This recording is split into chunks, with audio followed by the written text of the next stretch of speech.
Welcome to the appendix, where we read the primary sources of the past so the present can be better understood. Today's primary source, Treaty of Peace with Great Britain, September 3rd, 1783.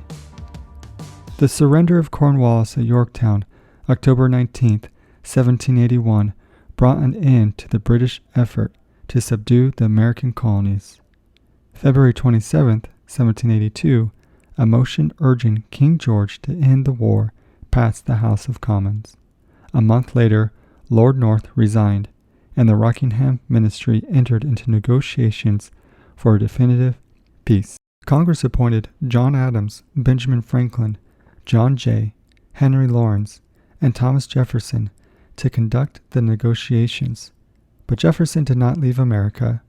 and Lawrence was released from prison too late to take part in the peace conferences. The chief burden of the negotiations fell upon Franklin, and the treaty is largely a tribute to his shrewdness, persistence, and sagacity.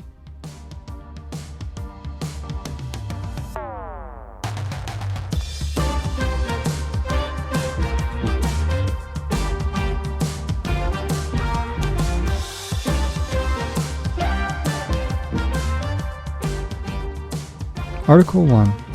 His Britannic Majesty acknowledges the said United States, viz., New Hampshire, Massachusetts Bay, Rhode Island, and Providence Plantations, Connecticut, New York, New Jersey, Pennsylvania, Delaware, Maryland, Virginia, North Carolina, South Carolina, and Georgia to be free, sovereign, and independent states, that he treats with them as such, and for himself, his heirs, and successors, relinquishes all claims to the government, proprietary, and territorial rights of the same, and every part thereof. Article 2. And that all disputes which might arise in future on the subject of the boundaries of the said United States may be prevented, it is hereby agreed and declared that the following are and shall be their boundaries, viz., from the northwest angle of Nova Scotia, viz., that angle which is formed by a line drawn due north from the source of St. Croix River to the highlands, along the said highlands which divide those rivers that empty themselves into the river St. Lawrence, from those which fall into the Atlantic Ocean, to the northern westernmost head of Connecticut River, thence down along the middle of that river to the 45th degree of north latitude, from thence by a line due west on said latitude until it strikes the river Iroquois or Cattaraugus, thence along the middle of the said river into Lake Ontario, through the middle of the said lake, until it strikes the communication by water between that lake and Lake Erie, thence along the middle of the said communication into Lake Erie, through the middle of said lake until it arrives at the water communication between the lake and Lake Huron, thence along the middle of the said water communication into the Lake Huron, thence through the middle of the said lake to the water communication between that lake and Lake Superior, thence through Lake Superior northward of the Isles Royal and Philippaux to the Long Lake,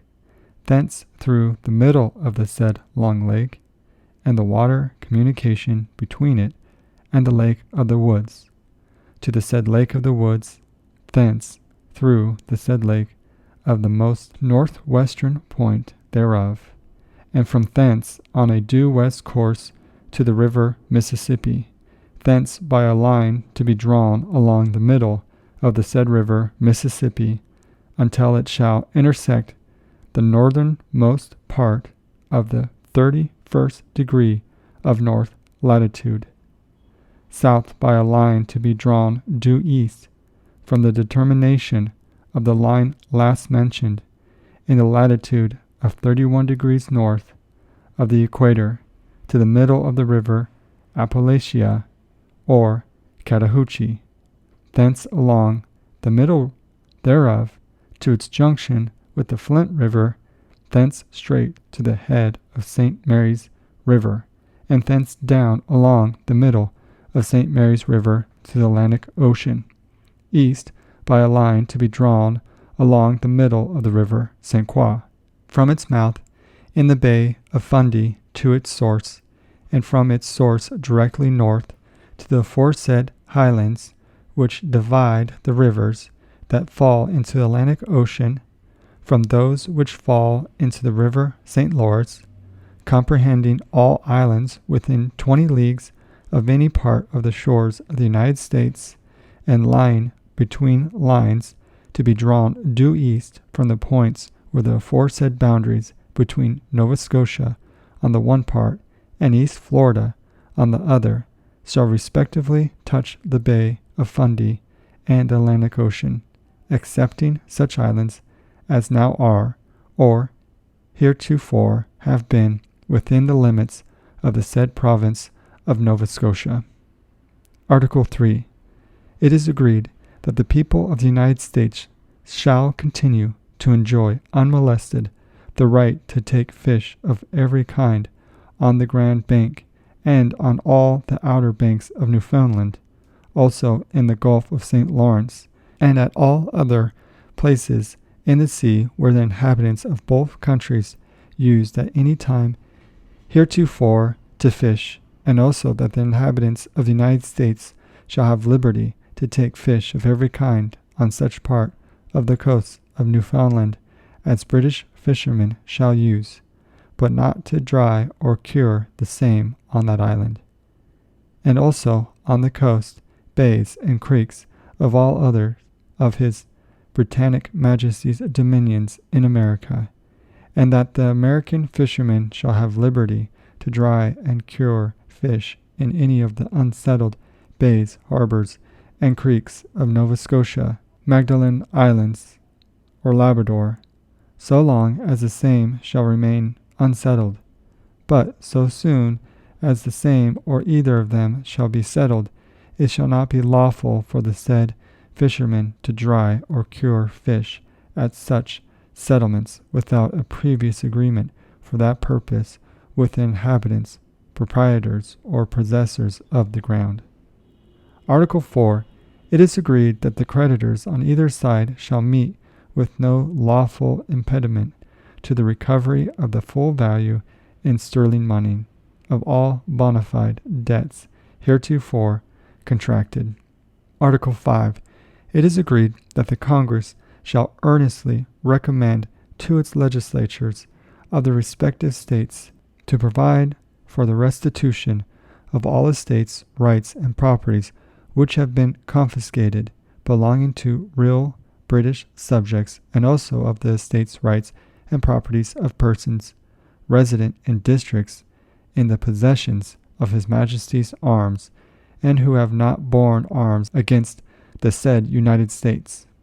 and that persons of any other descriptions shall have free liberty to go to any part or parts of any of the 13 colonies, and therein to remain 12 months, unmolested in their endeavors to obtain the restitution of such of their estates, rights, and properties as may have been confiscated, and that Congress shall earnestly recommend to the several states a reconsideration and revision of all acts or laws regarding the premises so as to render the said laws or acts perfectly consistent, not only with justice and equity, but with that spirit of conciliation which, on the return of the blessings of peace, should universally prevail, and that Congress shall also earnestly recommend to the several states that the estates, rights, and properties of such last-mentioned persons shall be restored to them, they refunding to any person who may be now in possession the bona fide price, where any has been given, which such persons may have paid on purchasing any of the said lands, rights, or properties since the confiscation, and it is agreed that all persons who have any interest in confiscated lands, either by debts, marriage settlements, or otherwise, shall meet with no lawful impediment in the prosecution of their just rights. Article 6. That there shall be no future confiscations made, nor any prosecutions commenced against any person or persons for or by reason of the part which he or they may have taken in the present war, and that no person shall on that account suffer any future loss or damages, either in his person, liberty, or property, and that those who may be in confinement on such charges at the time of the ratification of the treaty in America shall be immediately set at liberty, and the prosecutions so commenced be discontinued. Article 7. There shall be a firm and perpetual peace between His Britannic Majesty and the said states, and between the subjects of the one and the citizens of the other. Wherefore all hostilities, both by sea and land, shall from henceforth cease. All prisoners on both sides shall be set at liberty, and His Britannic Majesty shall, with all convenient speed, and without causing any destruction or carrying away any negroes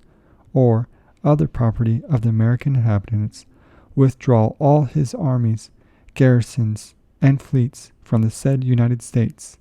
and from every post, place, and harbor within the same, leaving in all fortifications and American artillery that may be therein,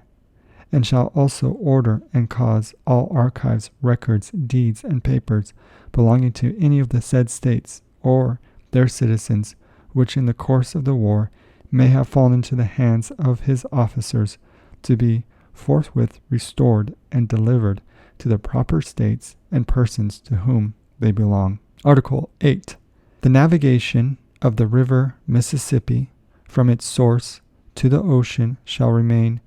free and open to the subjects of Great Britain and the citizens of the United States. Article 9. In case it should so happen that any place or territory belonging to Great Britain or to the United States should have been conquered by the arms of either from the other before the arrival of the said provisions, articles in America, it is agreed that the same shall be restored without difficulty and without requiring any compensation. Thank you for joining us for our primary source today on the appendix. We will see you in the stacks.